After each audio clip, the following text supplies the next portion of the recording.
Mary. Hi, Um, Hunter. Hello, everybody watching. We are starting a new journey with you folks here today. We're going to be talking about Moon Knight. This is the first episode of the new edition of Church with your new hosts, me, Hunter, and Mary. Um, the first episode of Moon Knight has come out this week. And that is really exciting because we've been waiting for Moon Knight for a really long time. We finally have Oscar Isaac in the MCU. Um, we finally have Moon Knight in the MCU, which I know is like really self-explanatory, but just crazy to say that out loud. I mean, such a wildly obscure character who's now been put on the screen for people to see in live action. Like that's nuts. Mary, what were your thoughts? Uh, you know, I have to say, this is honestly the first time I have been so familiar with the background of the character going into like the live action debut of anyone probably ever. So I wasn't sure how that would affect how much I like it. But I actually really enjoyed it. And I think part of the fun is like seeing what they took from these really obscure, kind of weird comics and went, okay, we do want this, and okay, we don't want this. Um, I think that's part of the fun. I think it's part of the mystery of it so far. But it definitely feels new. I think people sometimes want to talk about it like it's the craziest thing that's ever happened. I don't think that's quite the case, but I do think it feels pretty unique from a lot of what we tend to see, for better or for worse. And I really like the focus on kind of the Stephen Grant of it rather than the Moon Knight so far. Yeah, I'd have to agree with you on that. I've talked to a few people today who kind of all watched it this morning and like sent me texts and were like, "Oh, this is so great!" And the normal like new MCU thing reaction. And I would agree with you that I think that in terms of the MCU, which has in the past been really like, I don't think as conforming as some people like to claim that it is, but there's definitely like a vibe that goes with all of these shows, and I think this feels really unique to a lot of the stuff we've seen in the past. But I would agree with you that it's not like the most insane thing that we've ever seen put on television. Like there have been much weirder comic book shows. I mean, like in terms of Marvel, I'd say Legion is nuts. And then you have like Doom Patrol on the DC side of things, and just shows that really aren't afraid to go crazy. And I mean, we'll see what happens later on. This is still like very much the introductory to the character. Um, and like you said, I think it was really, really smart to focus on Stephen Grant and not Mark Spector, like everybody sort of expected them to do. Because we've seen characters like Mark Spector in the MCU before. Um, I don't think he as a character is that different aside from the fact that he's willing to be violent. I mean, if you were considering the Punisher not being MCU proper, he's probably the most violent protagonist we've had. Outside of maybe Bucky, but uh but yeah, so I think that's pretty similar to what we've seen. So it was really smart to take it and flip it on its head and make Stephen Grant sort of the protagonist that we're seeing the events of the episode through his eyes. What did you think about Oscar Isaac's performance? I loved it. I think going into it knowing that Stephen Grant was just like not the same Stephen Grant in the comics, which I really love because comic Stephen Grant's very much the millionaire playboy, just Mm-hmm. stereotype like we've seen it 100 times. So just kind of this like awkward, lonely, obviously kind of British. That's just a big controversial thing. But yeah, and I think he's funny. He's just so awkward. It's like he's quippy without being like trying too hard to be funny. I really like that. And I think Oscar Isaac is great at it. And we only saw a little bit of Mark in this episode, but it's like night and day, despite the fact that his face doesn't change. Yeah. It doesn't look like he's wearing a bunch of weird makeup. His hair is basically the same. Like it's crazy how well he can just wear a face. Um, yeah, and I think that's probably pretty unique to Oscar Isaac and goes to his skill in it. Yeah, I remember Ethan Hawke saying in like an interview not that long ago that he was most excited for people to see Oscar Isaac's performance.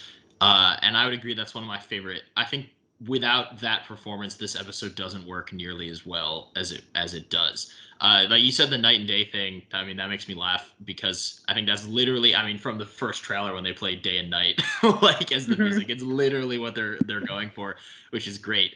But it almost reminds me of, that famous. There's like that famous GIF of Christopher Reeve's Superman, where he like is Clark Kent and he's kind of like meek, and then he takes off the glasses, and just the way that as an actor he can make you believe that they're two different personalities, or how he might trick someone into thinking he's two different people without even changing his actual face.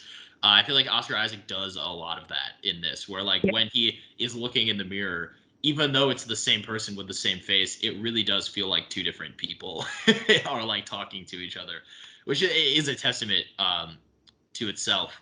But something that I really liked in this episode, I feel like I've already started to see some people complain. I might see more people complain in the future, but personally, I really love the way they don't give us much in this episode. Like, it's so much of it is just Stephen Grant being confused and frustrated, and you as the audience being kind of confused and frustrated as well, which is so fun. And the fact that we don't really get much of Mark or Moon Knight at all until like the tail end, and I feel like by restraining themselves, they make that payoff so much stronger, and the hype for the future episodes builds up so much.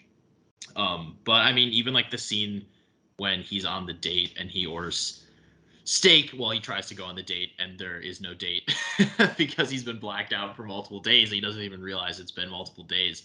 I feel like that scene was so good in terms of like acting, and he just like the pain on his face when he orders the steak, and that accent, which was Oscar Isaac's choice, and I love so much. It's so goofy. It's such a goofy accent, which I know is maybe mean to people who have that real accent, but I feel like Oscar Isaac puts a little bit of goof into it on purpose.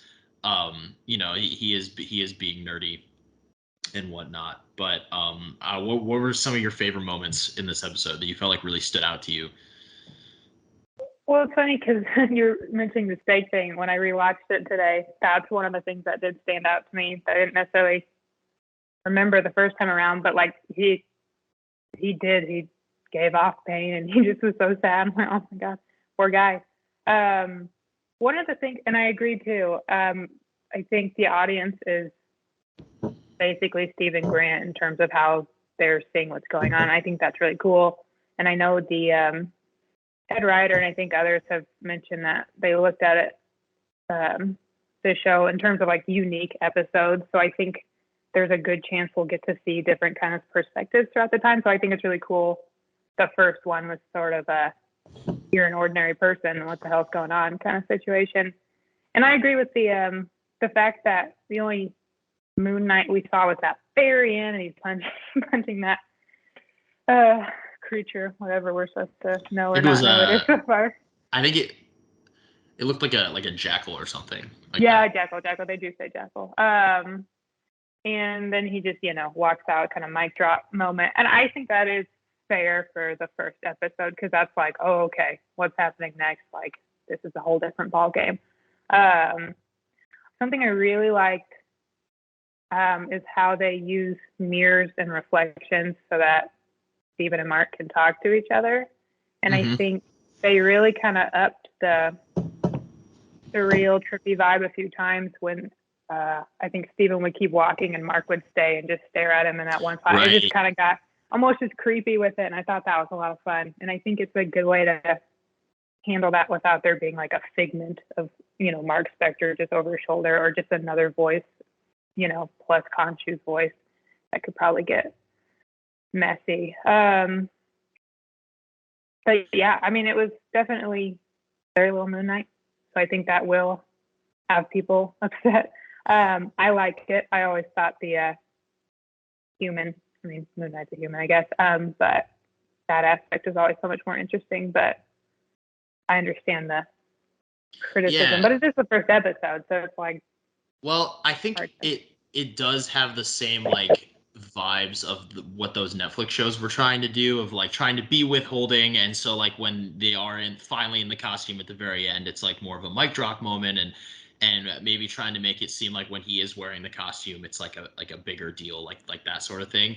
Um, I just think this show does it so much better than some of those Netflix shows did. Like where it worked really well in the first season of Daredevil, because they tied his costume to sort of like symbolically who he was at that stage of his life, which was really cool. But in this, it's like you said, watching it a second time really heightens so much of what I liked about it the first time around and made it so much more. I mean, I had watched it once, and then I watched it again today with my roommate, and that second viewing was so instrumental in me being so excited even just to come in here and record this and talk about it. Is like you said, I don't know how I didn't notice it the first time, but like when like you said, they were walking past the mirror and Mark stops moving in the mirror but Steven keeps moving, and just little details like that I thought were so cool and added so much to the moment that I somehow just like, maybe it was just the excitement of the first time I saw it.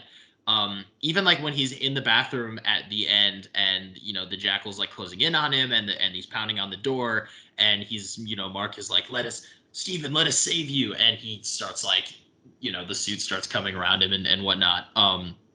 You can see like when the lights flicker, there are like, it looks to be like symbols and stuff on the wall of the bathroom that kind of like glow like faintly and light up with each flicker.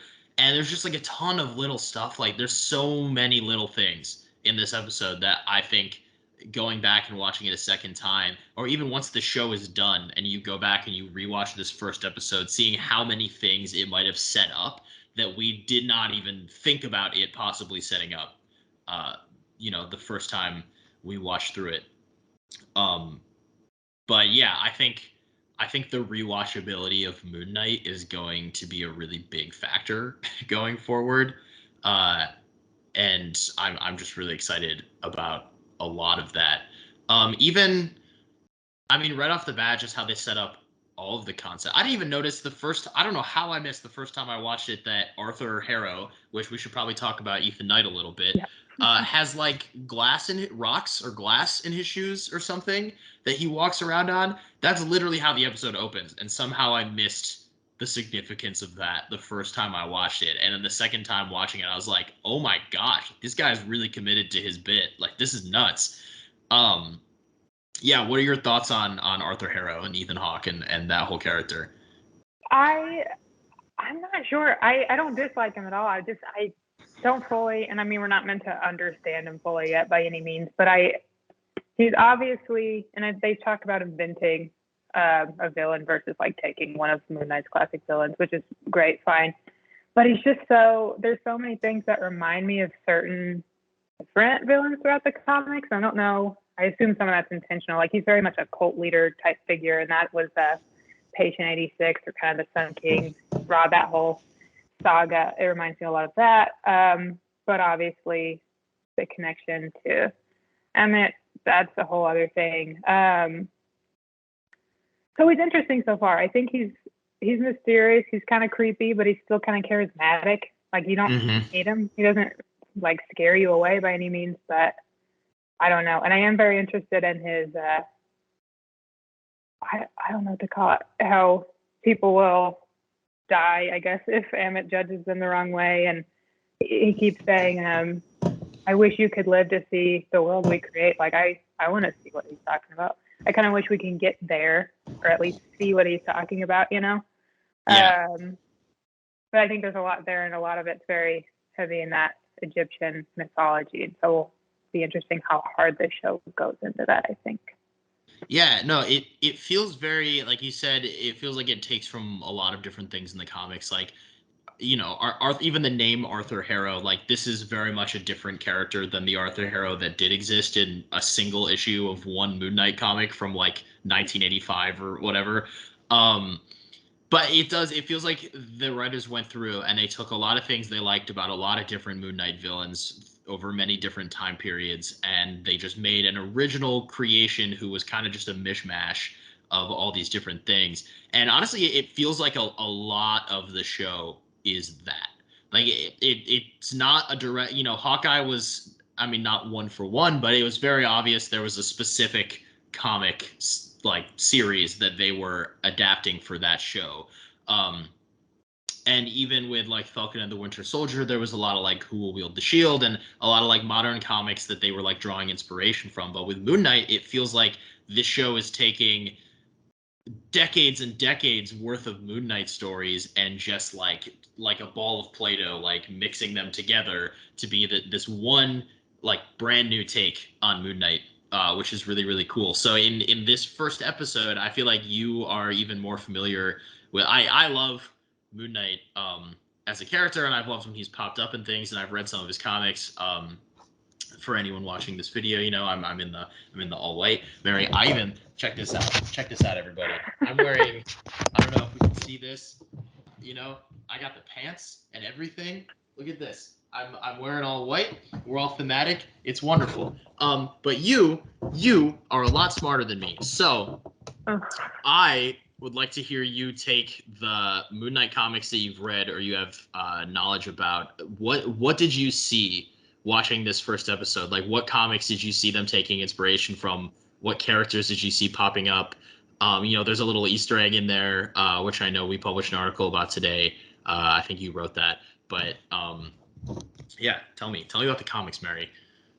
So, I mean, I definitely agree that they're taking a lot of different things. I think that's cool. It kind of reminds me, you mentioned Doom Patrol earlier. I've seen Doom Patrol, and it's wacky. And I think what they do with that, which is similar here, is they're like, we love this concept. We love these characters. We're going to make this show because we love it. We don't really need to follow something specific.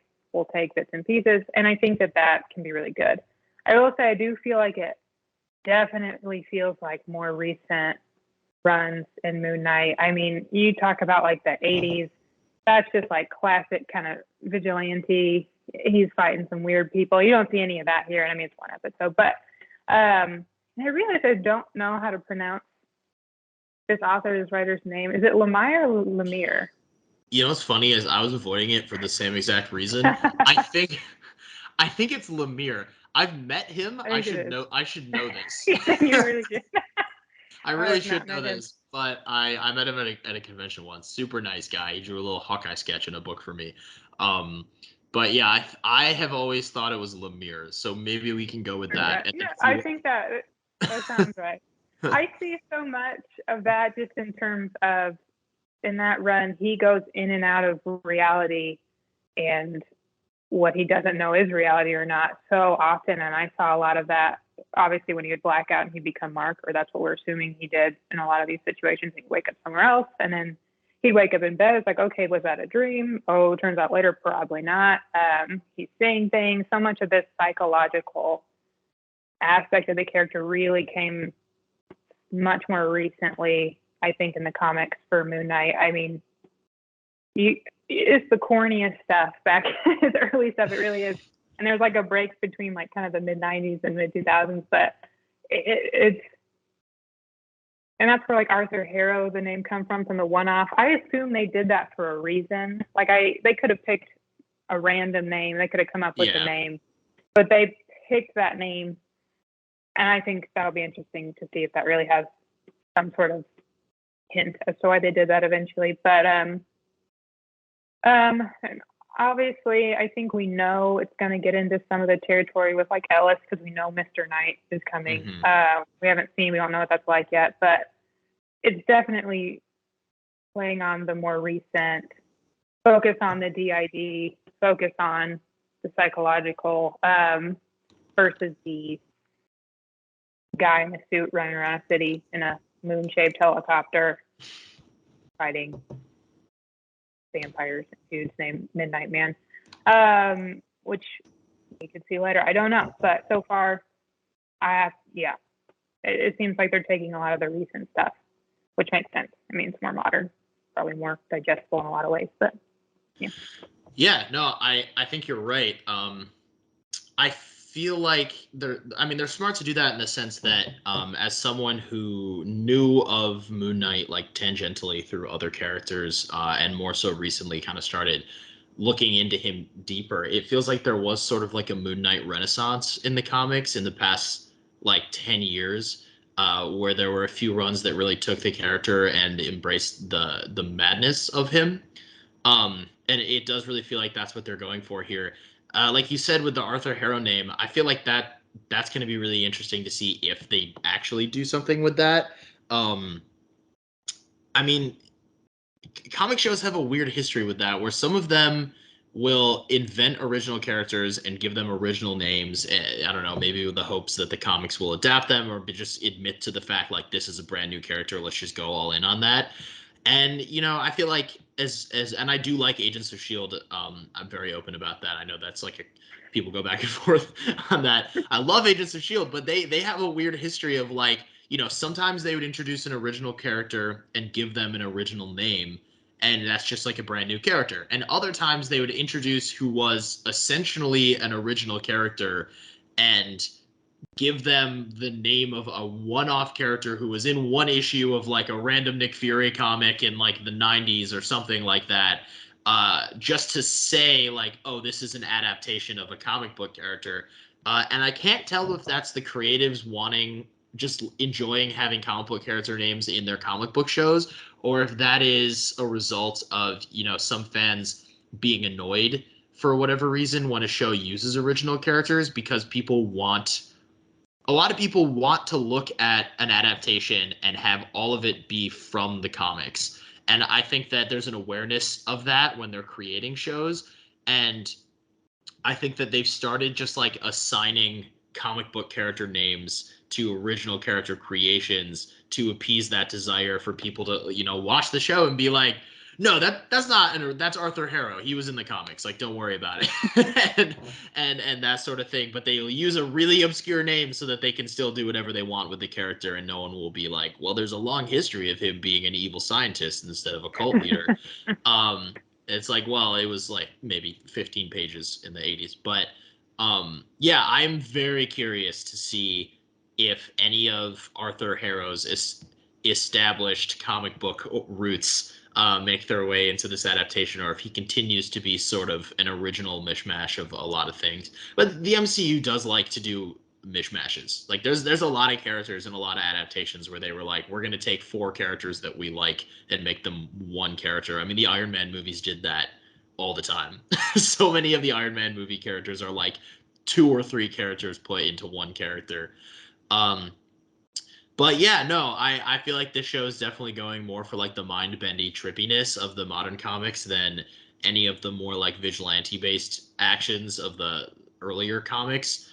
Um, I know Moon Knight has a penchant for, or thanks to some well placed memes and edits, Moon Knight has grown a penchant for like being the guy who will say crazy things when other superheroes won't. I'm really excited to see, how much of that is going to make its way into the future of this character in the MCU. Um, but yeah, I mean, speaking of the MCU, this movie has the movie felt like a movie. This episode has very little MCU in it. I mean, vibes wise, yes, but whereas the other Disney Plus shows have been about characters have already existed in the MCU, or maybe newer characters, but they're trying very firmly to like tell you what corner of the MCU they exist in.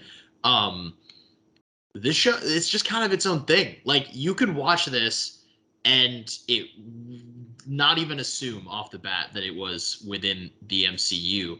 And part of me wonders if that's because this is sort of like the Iron Man of a brand new corner of the MCU, whereas other shows have been kind of like punching their way into existing sections. Moon Knight might be pioneering a brand new space for characters to exist in, like Midnight Suns and all that sort of stuff. Which we got a taste of in like the Doctor Strange movies, and Eternals had the Ebony Blade and like a little actual Blade cameo, voice cameo at the end. But yeah, I mean, this show takes place in London too. At least this episode does, which is where we know Black Knight is, and Blade has a lot of British roots in the comics, which haven't ever been explored in the movies, but have a lot of potential to be explored in his movie and his MCU adaptation. So I don't know. What are your thoughts on that? What are your thoughts on maybe them carving out like a British supernatural corner? You know, I mean, I assume that they certainly want to do that. But so far in the MCU, they have mostly brought everything together and pretty quickly. Like I know with Guardians of the Galaxy, like obviously they were in space for like a while and no one else was. But relatively speaking, they showed up with everybody else to some extent, not too far off. And there were a lot of connections with the Infinity Stones. So I'd be surprised if it really kept feeling as separate from the MCU as it currently feels. And I agree, there's like virtually no references. There maybe were tiny ones, but like they're not dropping Iron Man, they're not dropping Thor, like they're not talking about any of that. So I that's actually an interesting point. I hadn't really thought of it that way. But I think that's a good point. I know Oscar Isaac has said, and he said it more in the context of it's like the first character study since Iron Man. That's how he phrased it. And I do think that's interesting. I hadn't thought of it like that. And I think that could be interesting if they do want to start kind of sectioning off to some extent a lot of their, not properties, but you get what I'm saying. You got the supernatural, you got the Avengers, you got the cosmic. It could be interesting how far they could explore those if they're not worried about keeping everything completely together. So yeah, that could be pretty, cool. I do feel like Phase 4 has felt, aside from like the overarching multiverse saga they seem to be crafting with Doctor Strange and Spider-Man and Loki and WandaVision and all that sort of stuff. It does feel like post Endgame and Infinity War, it's less of like all stories are part of one story and a little bit more like there's going to be a few stories going on that sort of interconnect. And I mean, the MCU has earned it. I feel like people forget a lot that the idea of the MCU is to replicate a comic book universe in movies, like in live action, in movies and TV shows, and in What If now with animation. And they had to work towards that. They couldn't just start with it. But it feels like now they're there. I mean, like there's no more excuses for them to like be like ground characters or anything. They can just be wacky and weird and crazy with it. And they can have, multiple different storylines going on, multiple different overarching storylines going on in different sections of the MCU that then maybe come together for like a big event series once every couple of years, just like how the comics work. And yeah, I feel like Moon Knight is going to be a big part of that when we look back on it. And maybe I'm crazy. Maybe none of this is true. It could be that, by episode 6 of this series, like Iron Man is, they're like in the show and they're fighting or something. I mean, obviously Iron Man is dead, but like you get what I'm saying. And yeah, I don't know, but this really does feel like this, like potentially the first wave of a new thing. And I personally hope it goes towards Midnight Suns just because that's super cool, and I feel like it's hard to deny that that's like a really neat concept. But yeah, I don't know. I can't help but notice that all of these supernatural characters are in England. I just like. No, I that's definitely on purpose. Yeah, because I mean, I think they said there's too many in New York, which is fair, but they're purposely putting them all like basically in London. Yeah, London is like going to be supernatural New York. They've decided to embrace the Doctor Who of it all, which I enjoy. Yeah, no, there's so much to break down. Is there anything else in this episode that stood out that you really felt like is worth talking about? I mean, they did a really cool job of doing those action scenes without showing action scenes. You got a sense that like some really cool stuff was happening, even if you weren't seeing it. That car chase scene was really, really good on the side of the mountain. Pretty brutal, actually. I mean, we visibly got some guys getting like pummeled by logs at high velocity speeds. And there was quite a bit of blood in a few different scenes too, which I feel like we haven't seen that sort of violence since 2011, like Captain America: The First Avenger, a guy going into like an engine or a airplane spinny thing. Yeah. I clearly know a lot about vehicles, but yeah, it was just some like brutal brutal vengeance going on there. Yeah, what I mean, thoughts on that? Like the Yeah, Khonshu? I do. On the brutal thing, I think so much of this show, and I think it's gonna be ultimately not necessarily a bad thing, but I think so much of it was built up as it's gonna be the most violent, it's gonna be the most brutal, darkest show we've had. And I mean, like, I think the writers and directors have said that too, so it's not just fans who are wanting it. But I wonder if that's going to be enough. Like, because what are people expecting? Like, Right. are they expecting much more than just? I mean, right now all we've got mostly was he would kind of black out, and then you'd see kind of, I mean, the carnage, for lack of a better word. But are people really like? Are they going to be disappointed if it's not like just? And it won't be, but like R-rated hardcore violence. And I think that's so interesting. And I think it's interesting because so much of that expectation was people just decided to only talk about Moon Knight as this like classically horribly violent character. And there are times, and it was like the mid 2000s to like 2010 ish, and he really was like that was the whole run. He was ripping people's faces off and having a good time. But otherwise, he could be. There are times in his history he was like mad at the Punisher because they meet a lot. He's like, "Why would you want to kill that guy? Like, I can't believe you." So it's funny to me how certain aspects of the character people have decided is the character, and there's no other version of the character, and that's what must be in the show. And if the show doesn't do it, they've done it wrong. I've heard in general, any kind of humor in the show. This character can be funny, and especially Khonshu. Khonshu can be hilarious. And so it's just interesting where some of the expectations, I think, are coming in and where they came from. Because he's kind of an obscure character, and it's weird that some people have really latched on to not even the most popular era of the character necessarily. Just yeah. Interesting. Yeah, well, and I think that goes back to like kind of what we were saying earlier about how like for whatever reason, whenever something is adapted, people feel like they have to have some sort of like attachment to the comics, even if it like they haven't read those comics that much, or even if like you were just saying, the character has had multiple different. This is literally a character designed to have multiple versions of himself over the course of the years. It's part of who he is. People still feel like it has to be this way, and I wonder where that craving for like a hyper violent MCU character is coming from. Like why people feel like the MCU needs to have like a guy rip somebody's face off in order to be legitimate. Like I don't know. Like a lot of this episode, the darkness comes from the implications as opposed to what we're shown, which I really liked. But yeah, there is that like strange desire to have this character be out here like brutalizing people, and yeah, like this episode did have a little bit more of that than what we've seen in the past, or like I said, more implications towards that than what we've seen in the past. But I don't think he needs to be that to be interesting, because that's not the most interesting part about him. um but yeah, you mentioned the comics, so let me ask you, in the comics, what have been like, we can edit through this because my mind is absolutely blanking right now.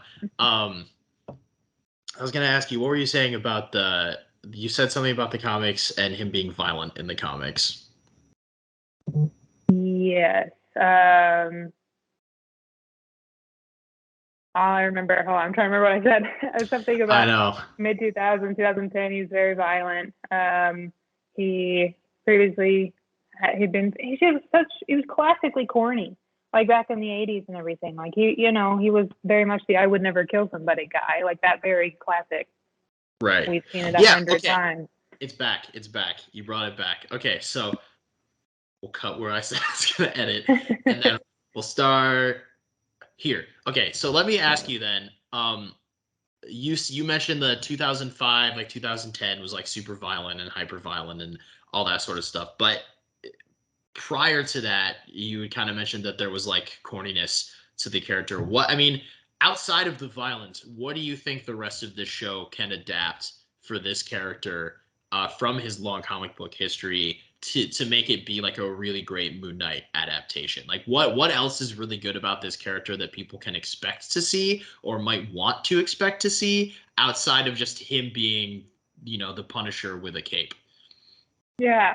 No, I mean, and I think that's part of what I'm really excited about with the show is they're really exploring his dissociative identity disorder. I think that, I mean, that makes him one of the most unique characters like out there, honestly. Like you just think, I don't know, he's much more complex, obviously, for that reason alone, but it was something that was not really, I don't know how much they meant to do it in the comics. Like Moon Knight #1 is so interesting. He has the whole background, he dies in front of the statue, he revives.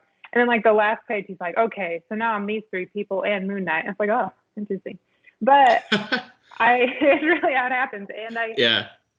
but I do think for me, the most interesting part is that side of him and how he comes to deal with it while being Moon Knight, while being Mr. Knight. Because obviously he struggles with it. There are times his Stephen and his Jake Lockley in the comics is the other like primary three, Mark Specter, Grant, Jake Lockley. They're gone, and he's got like Captain America, Wolverine, Spider-Man.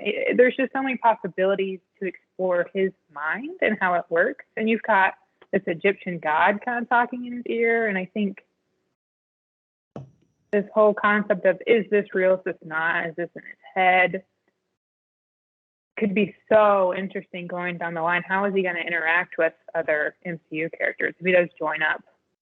As much as they can dive into that and keep it focused on there's one side of him that does dress up in a cape for an Egyptian god and fight people. Like that can just be so cool. And it'll be different because it can't be, or it likely won't be full violence, full action, whatever. And it likely can't be full psychological, and it can't be full supernatural Egyptian lore either. So it'll be interesting how they can hopefully in a good way merge that all together. Because that's very unique. That's like, I think pretty special compared to a lot of, and compared to just being the violent guy who punches people and rips people's faces off, which is a classic moment.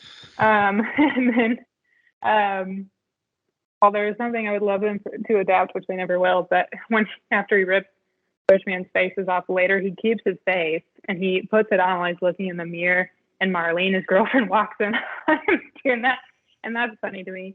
So I would love that to come into play. But so there are some fun things to go with there, but it's just not. That's funny and dark and violent. Like, I mean, you got it all. So, yeah. Yeah. So, you brought up something I thought was really interesting, which is in the comics, and me having gone back and just tried to like catch up and read some of the older ones and doing research for articles and stuff like that. I did notice that in the comics, it's very clear that he was born and raised and was originally Mark Spector, and then everything happens where he's left for dead, and the Moon God, and then he wakes up with like the multiple personality, the dissociative identity disorder is a result of his revival and like all the spiritual stuff and all that sort of those things. But in the show, I mean, we haven't seen much about his background at all, and this episode is from Stephen Grant's perspective, which blurs things, which is I guess how Moon Knight should be. It will be curious for me to see, and I'm curious about your thoughts on this, of is this version of Moon Knight, is the DID a result of that traumatic experience like it is in the comics, or is he someone who had DID and then got these like godlike Egyptian powers, and now that's just like stacked on top of it, and that's part of him, feeling so broken, and like the mental health aspect. I'll be curious to see how they handle that because they don't really touch on it at all in this episode, and this episode does make it kind of obscure, who the quote unquote original personality is and who the alter is, because I mean you have Stephen Grant on the phones, trying to like talk to his mom, which would imply that maybe Stephen Grant is the original personality if he, knows his own mother and has a relationship with her. But if that's the case, then like when did the Mark Spector personality develop? And how long has that been a thing in his life that he hasn't noticed until right now? That'll be really interesting. No, I agree. I think something that the episode does leave open in a very interesting way is for me, it's like I kind of am assuming Mark Specter is the original, like the comics. But it's like, yet when did Stephen Grant show up? And it seems like when Stephen's on the phone with Layla, she's like, I haven't talked to you in months, Mark. Like, so was Mark just totally normal for most of his life? And then 6 months ago, all this happened. And then, so I think it's interesting of how much control Stephen has had. Why doesn't Stephen know about Mark, but Mark knows about Stephen? There's so much of that, just the technical aspect of it. And I will say, in the comics, more recently, and for, I think you said Moon Knight Renaissance, I think that's very fair. They did a lot with him more recently, but they kind of tried to retcon his CID, and now it's, he was raised Jewish, his dad's a rabbi, and he was like attacked by a Nazi who was like torturing and killing a lot of people like in his community kind of thing. Like, and that is now, I think, the official moment in canon that really, that's how he adapted to that experience. That's how he coped with it, survived it. But it's a little tricky because also now in the comics, Khonshu has said he talked to Mark as a kid, knowing that Mark was kind of weak in the mind. So I think he's had it the whole time, but that incident is what really broke it open. But then I think once Khonshu was really involved with the revival, I think that just really took it to the next level. And I think that'll be interesting how the show, assuming they do want to address the origin of that, which I would like them to personally. It feels natural that they would. Yeah. Yeah, it does. It does. But to your point, like there's a lot of different ways you could see the origin of it. So which one do they really want to focus on? I know a lot of people really want to see Judaism and the fact that Mark Spector's Jewish come into play. And obviously it's not in this episode. Does not mean it won't be down the line. I think the writer has said it will be down the line. Maybe it'll come to play in that way. Not sure. But yeah, it is. I think the psychological part is so interesting. So that'll be fun. Yeah, I mean the game of trying to reconcile a character who has this mental disorder that we as a society have not known much about until like recently.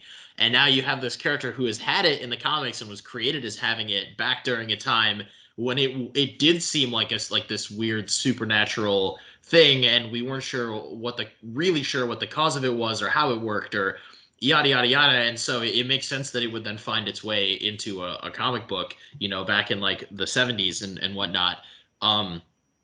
And now you're trying to write more stories about this character in a time where we know a lot more about how it works and the science behind it and the fact that it does often stem from trauma.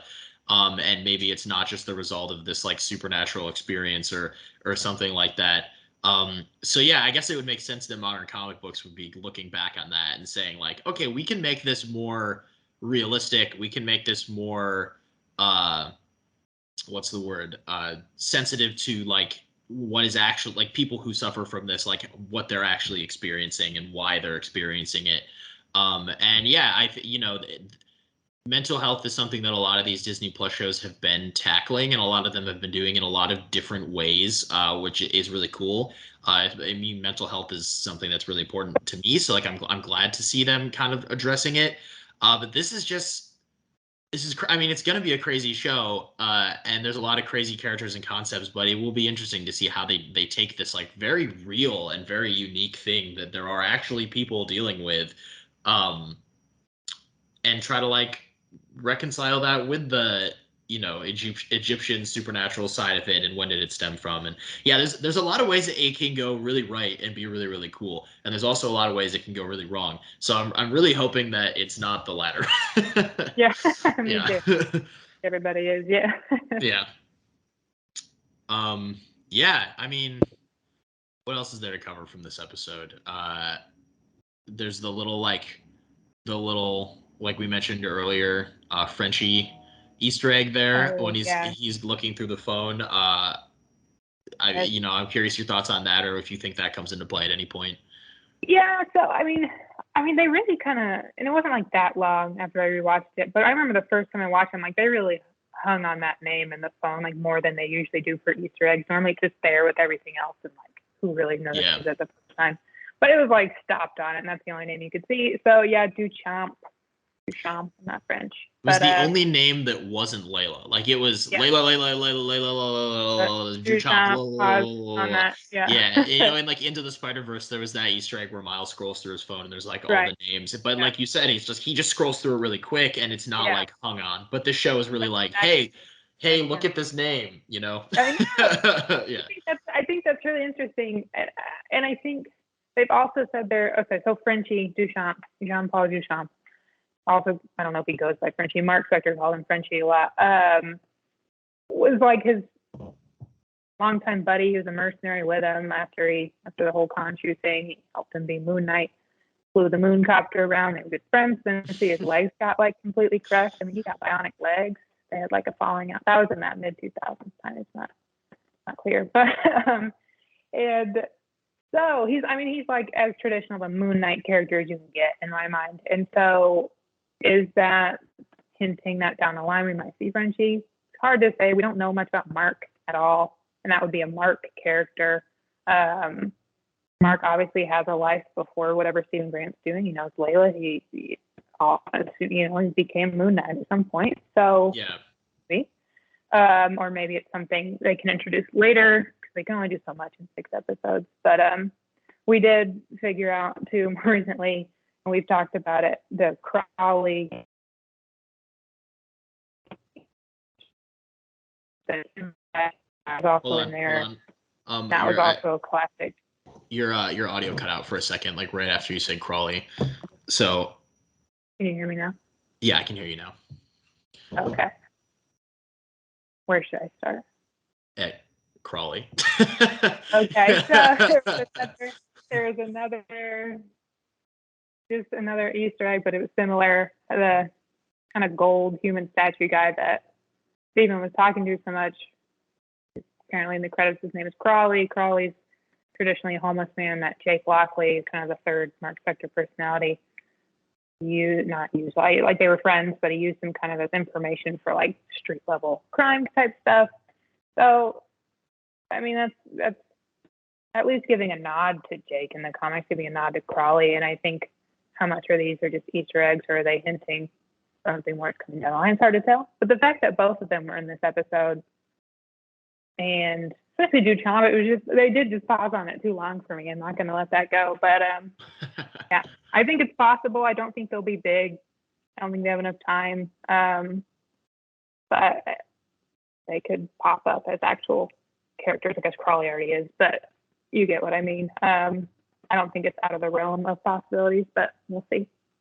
Yeah, I mean, maybe one of the last things we can talk about from this episode. You mentioned, they focus on Duchamp a little bit, and Duchamp in the comics is like flying, this thing called the Mooncopter, and like, Mark Specter is like more of like a vigilante in like the 80s comics and all that sort of stuff.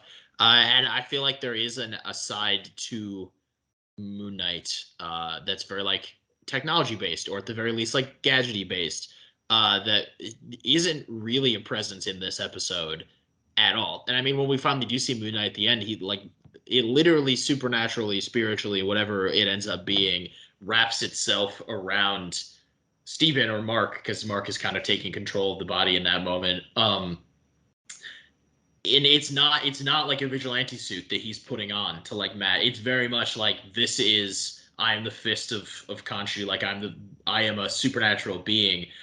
So I wonder, if Frenchie does come into play at any point or later on in the show, like, is the MCU molding Moon Knight to be this like exclusively supernatural being, or does he operate with a little bit of like tech and gear and like have some sort of like, the Mooncopter is sort of a goofy thing, but like, does he have something equivalent to that down the line, or is everything, are all of his abilities going to be coming from this like Egyptian god that exists in his head?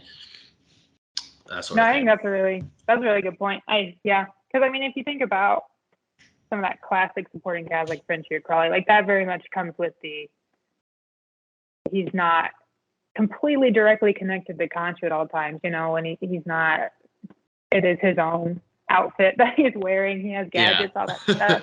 And so if he is just so much more the fist of Khonshu and not much more, like no other free time to beat up other people kind of thing, then I mean that takes away a lot of his classic vigilante days in that. But like what with Steven coming in, with if they bring anyone else in, does that expand that for him? Does he kind of almost go backwards comic wise but forwards MCU wise into that vigilante? I don't know. Yeah, it'll be interesting because like I think the moral of this whole episode we've been recording is like they're taking a lot from the comics, but also very much forging a new path with the character, and yeah, for me it is interesting to see that they might be taking Moon Knight and they might be making him like a fully supernatural being. And I mean, with the personalities, right? Like we only see two of the comic book personalities in this, and one of the comic book personalities is drastically changed uh, to a point where, like in the comics, one thing I do know is that the different personalities, once they're aware of each other, they sort of work as like a three-person team within one body. Of like Mark Spector is like the mercenary. He has all the fighting skills. He can go out there and like kill people and rip people's faces off and do whatever he's doing. Jake Lockley is like the detective man on the streets. They use him for a lot of the like when they got to get info out of the bad guys. He can be a cab driver and like get these guys knowledge and yada yada. And then you have Stephen Grant, who's like the billionaire, and he's taking Mark's mercenary money and using it to like fund all of the gadgetry. And by taking Stephen Grant and taking him away from that like suave billionaire role, who is now like the Lucius Fox of the team, like supplying Moon Knight with all of his cool gadgets and whatnot. If you don't have someone doing that, then you have to explain, okay, so where does Moon Knight's armor come from? Like, okay, where do these abilities come from? Stephen Grant isn't supplying much in the way of Moon Knight because he doesn't know how to fight. He's not a fighter. He's not a killer. He doesn't have resources. I mean, he's a gift shop person. So like, which to say there's nothing wrong with, but just like he doesn't have the money to like fund a moon copter. Yeah. So like I feel like maybe out of necessity they have to lean more into. By trying to make him less Batman-y, they might be embracing, a little bit more like Blade and Man Thing and Ghost Rider and being like, no, there's just like a spirit that gives him these abilities and he's got to deal with that now. But yeah. Yeah. I think a final note on that, and I think people will be talking about it, at least people kind of familiar with it, but Moon Knight sometimes in the comics is a separate personality, sometimes isn't. So it'll be interesting where the show goes with that. Same with Mr. Knight. We obviously only saw something, wrap around either Steven or Mark, probably Mark, and then, do his thing in that bathroom, walk out. But so I think that'll be interesting too, because I mean, the more personalities you give it, it's harder for Oscar Isaac to act, but also I think makes a 6-episode show really difficult to handle and have any kind of decent character development, and that's what you want in this situation. So that'll be interesting. Yeah, no, I mean that's the one virtue of the MCU is that you have a 6-episode arc with this character, but that's just like that character's first arc, and that when the 6 episodes are done, he's gonna, if it's not a season 2, he'll show up in a movie or someone else's show or a team up project or something down the line, and there'll be more room to continue telling stories with him. And yeah, I mean, I can appreciate the fact that they might cut it down to just 2 personalities for now, for the sake of fleshing out Moon Knight's world, like his corner of that universe, and then maybe adding more later once they've already spent the time on the initial stuff. But yeah, you're right. I'm excited to see what they do. I mean, is Moon Knight another personality? We really we see him silently beat up a jackal thing and then walk at the camera, and that's about it. So is that another personality that we have to contend with? Is it not? Yeah, what's going on down the line? But yeah, no, this I feel like this was a pretty good talk. Is there anything else you feel like you want to bring up and talk about before we kind of end our church session for the day? No, I think we covered a lot. I guess my final thoughts are I'm excited. I think it has the potential to be really unique if they want to go there. He has a lot of interesting stuff going on in the comics, and even just what Oscar Isaac and Ethan Hawke are bringing to it now. I mean, I think there's a lot of potential. I'm excited.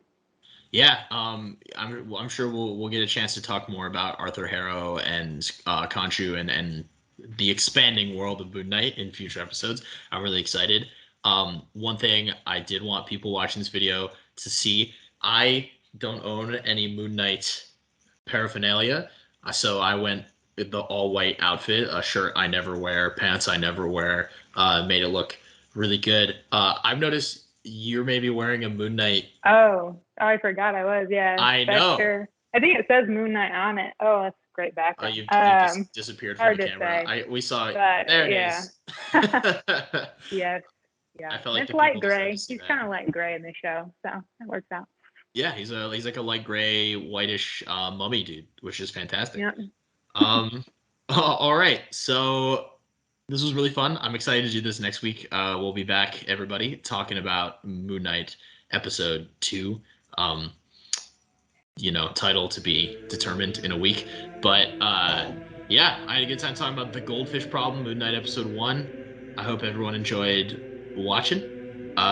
We'll be back. Thank you, Mary. Thank you.